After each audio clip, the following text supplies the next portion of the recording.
Olá, eu sou a professora Mônica e na aula de ciências de hoje nós vamos falar sobre as células, a expressão das nossas células. Mas antes, vamos rever o que nós falamos durante todo este ano sobre o corpo humano. Vamos recordar quais são os níveis de organização do corpo humano. Seria então o organismo, sistemas, órgãos, tecidos e células.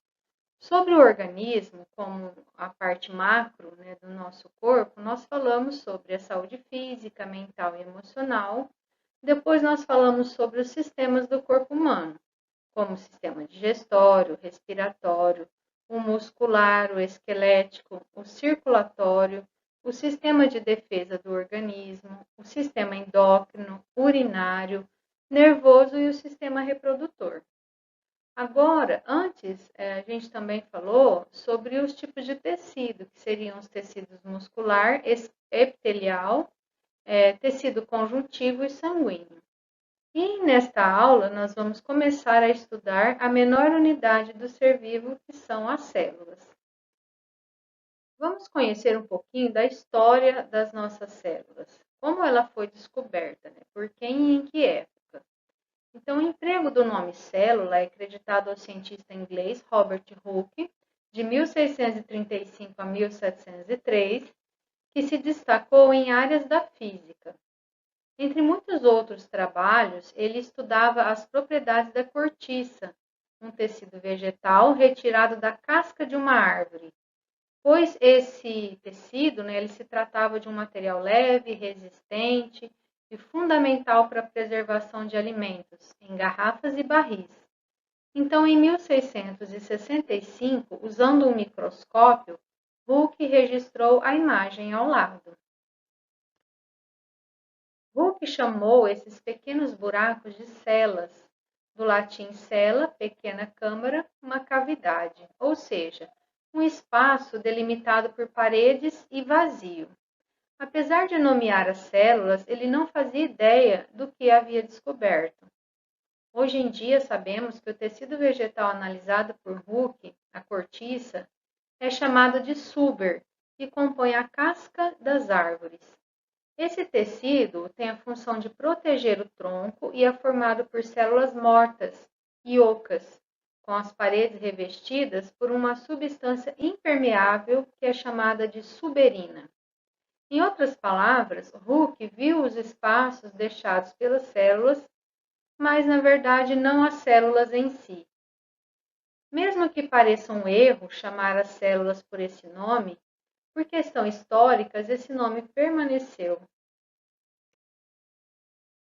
A construção do conhecimento sobre as células e o seu funcionamento está diretamente relacionado ao desenvolvimento do microscópio, embora a química tenha contribuído ativamente nesse processo.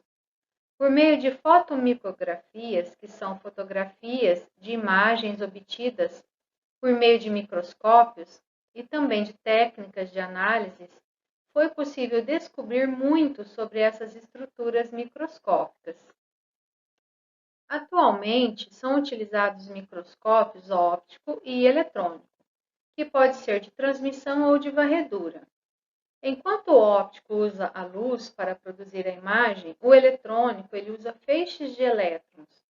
Na microscopia óptica, é possível analisar materiais biológicos vivos ou fixados com corantes.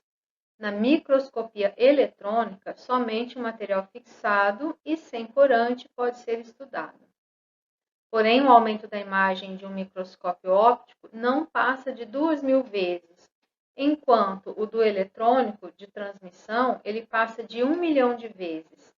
Aqui na imagem ao lado, nós temos uma fotomicrografia das vilosidades intestinais, em microscopia óptica, colorida com o uso de corantes. Aqui a imagem está ampliada aproximadamente 40 vezes. O microscópio eletrônico de varredura, ele não produz grandes ampliações comparado com o microscópio eletrônico de transmissão, mas ele é utilizado para formar imagens de superfícies, dando uma ideia de tridimensionalidade. Então, aqui na primeira imagem, nós temos uma fotomicrografia da superfície do intestino delgado, mostrando as vilosidades em microscopia eletrônica de varredura. Ela está colorida artificialmente e ampliada aproximadamente 140 vezes. Já na outra foto, nós temos uma fotomicrografia das microvilosidades das células intestinais, que compõem as vilosidades em microscópio eletrônico de transmissão, colorido artificialmente e ampliado aproximadamente 12.400 vezes. Então, na outra imagem, na primeira imagem, nós temos as vilosidades intestinais.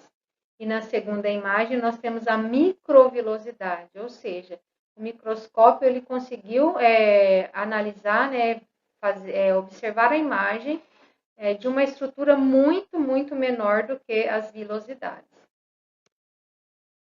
Aqui nós temos uma incrível imagem, né, de um inseto visto ao microscópio, para vocês terem uma ideia, porque visualmente, né, com os nossos olhos, né, sem a utilização de uma lente ou um microscópio, a gente não consegue ver, né, essas características e essas estruturas todas que o inseto possui. Agora nós vamos começar a falar sobre a unidade básica dos seres vivos, que são as células. E no momento nós vamos falar sobre a célula animal. Posteriormente, nós vamos falar sobre a célula vegetal. Então, nessa célula animal, nós temos várias estruturas, né? Basicamente, a célula ela é dividida em três partes principais, que seria a membrana plasmática, o citoplasma e o núcleo. Então, aqui nesse modelo de célula, que é um modelo computadorizado, um desenho, né, nós temos algumas estruturas que serão estudadas no decorrer desta aula. Aqui nós temos o núcleo, né, a membrana plasmática e o citoplasma. No citoplasma, a gente tem várias estruturas, né, que estão localizadas ali. Antes de continuarmos o nosso assunto sobre a célula, é importante vocês saberem que a célula da ilustração anterior, ela não existe. Não existe uma célula com todas essas estruturas juntas. Muitas delas existem em praticamente todas as células, outras em apenas algumas. E também é importante a gente recordar como ocorre a reprodução de uma célula. Então, a célula se reproduz através de uma divisão celular. Essa divisão celular é um processo pela qual a célula origina duas ou mais células, filhas dela, semelhantes a ela, né, em código genético em tudo, semelhantes à célula materna ou considerada a progenitora. Então, a capacidade de divisão celular é variada e depende do tipo de célula e da sua função. Nós temos dois tipos de divisão celular que são similares, que é a mitose e a meiose. No começo da aula falamos, né, sobre os níveis de organização dos seres vivos e a célula como sendo a unidade funcional de todos os seres vivos, exceto no caso dos vírus. As células, elas possuem uma organização e com estruturas que desempenham diferentes funções. Internamente, essas estruturas elas recebem o nome de organelas ou organoides, pois são partes da célula que se portam como pequenos órgãos. Lembrando, né, que os órgãos eles são estruturas pluricelulares e a gente só está fazendo uma comparação, porque essas organelas elas têm uma função muito semelhante com a dos órgãos do nosso corpo. Essas organelas elas são constituídas por moléculas compostas de diferentes átomos. Aqui nós temos a estrutura, né, de uma célula, um desenho de uma célula, e nas imagens acima nós temos essas estruturas vistas no microscópio, que seriam fotomicrografias. Então, na primeira imagem, nós temos aí uma fotomicrografia do complexo golgiense, e na segunda imagem nós temos uma fotomicrografia do retículo endoplasmático. Então, vamos dar aqui uma olhada nesse modelo de célula, quais são, né, essas organelas que nós vamos estudar agora e em todas essas estruturas presentes na célula.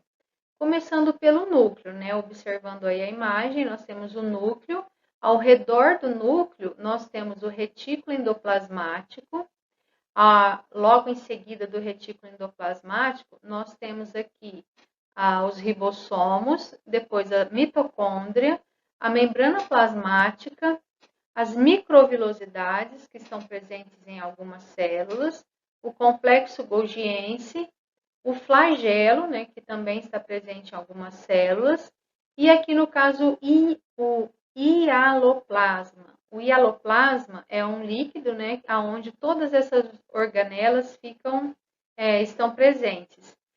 O conjunto, né, de todas essas organelas mais o hialoplasma forma o citoplasma. Vamos ver agora algumas das principais organelas de uma célula animal, né, e as suas funções. Essa organela é a mitocôndria. Então, aqui na imagem em verde, a gente tem colorido artificialmente uma imagem vista ao microscópio. E embaixo a gente tem um desenho, né, de como seria a mitocôndria. Então, a mitocôndria é uma organela na qual ocorre a maior parte das reações químicas da respiração celular. Um processo em que a glicose, obtida através da alimentação, mais o gás oxigênio obtido da respiração pulmonar, eles são utilizados na mitocôndria para a obtenção de energia necessária para o funcionamento da célula e do organismo. Aqui nós temos o hialoplasma. Ele preenche toda a célula com uma consistência próxima a um gel. Ele é rico em água e substâncias solúveis, como proteínas e diversos tipos de sais. Mergulhadas nele estão as organelas citoplasmáticas. E o conjunto, né, formado pelo hialoplasma mais as organelas recebe o nome de citoplasma. Aqui nós temos a membrana plasmática. Você observa as estruturas dela, ela tem duas camadas, né? Aí ela tem a parte que é formada pelo colesterol, proteína, enfim, existem várias substâncias presentes na membrana plasmática.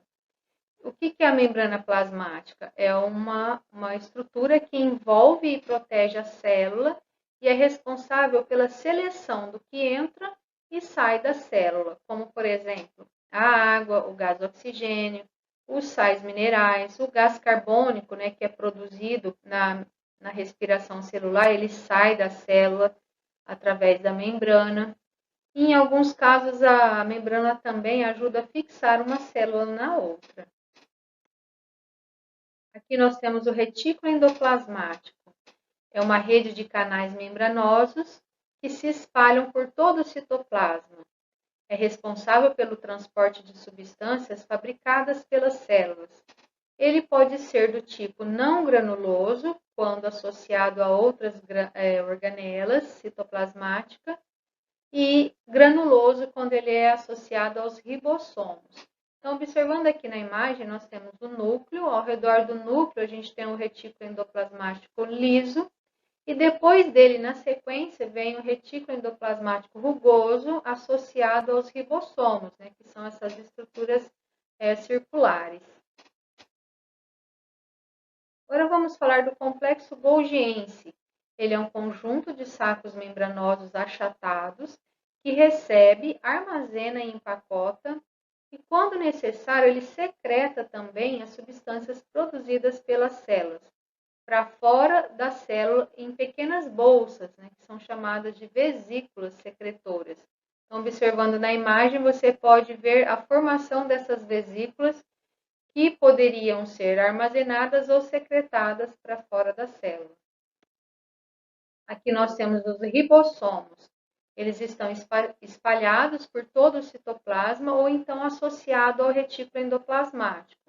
Eles são pequenas estruturas muito importantes, porque são elas as únicas que fabricam as proteínas. Elas são fundamentais para o funcionamento da célula.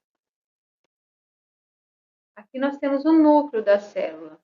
Ele é responsável pela coordenação e o funcionamento da célula, que contém um material genético, que a gente chama de DNA, que forma os cromossomos. Nas células humanas e em todas as eucariontes, esse material genético ele é envolvido por uma membrana chamada envoltório nuclear, ou também conhecido como membrana nuclear. ela tem a composição semelhante à membrana plasmática, que é aquela que envolve a célula como um todo.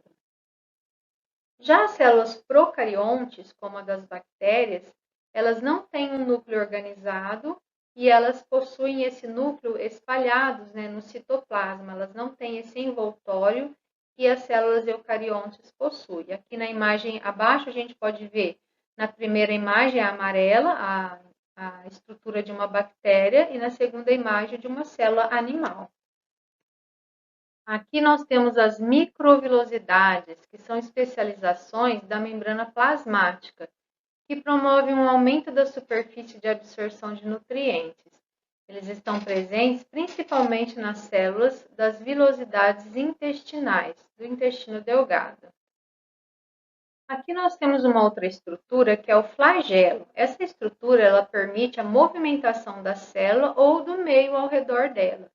No ser humano, ela está presente nos espermatozoides, como um flagelo, e temos uma outra estrutura semelhante, mas ela é mais curta, que é chamada de cílios, que está presente em algumas células, por exemplo, no trato respiratório, que seriam aquelas células que empurram, né, o muco em direção à epiglote. Aqui na imagem ao lado, nós temos essas duas estruturas. A estrutura do flagelo, né, com o seu movimento, e a estrutura dos cílios. Aqui nós temos o modelo das células do trato respiratório, que eu acabei de mencionar, onde ela tem os cílios, né, que faz aí o transporte do muco que está presente, por exemplo, na traqueia. Então, observarmos os diferentes tipos de células animais ao microscópio, nós podemos notar algumas estruturas diferentes, relacionadas principalmente com as suas funções. Dependendo da função principal e do metabolismo de uma célula, a quantidade e a distribuição das organelas variam muito. Por exemplo, uma célula que precisa de muita energia apresentará grande quantidade de mitocôndrias, por exemplo, uma célula muscular. E uma célula que produz muita secreção apresentará grandes extensões de retículo endoplasmático e o complexo golgiense, que são estruturas, né, que são responsáveis em eliminar substâncias da célula. E a nossa aula de hoje fica por aqui, pessoal. Eu espero que vocês tenham gostado, recordado alguns conceitos que vocês já viram em anos anteriores. Estudem bastante e na nossa próxima aula daremos sequência nas células e falaremos sobre a célula vegetal. Até lá!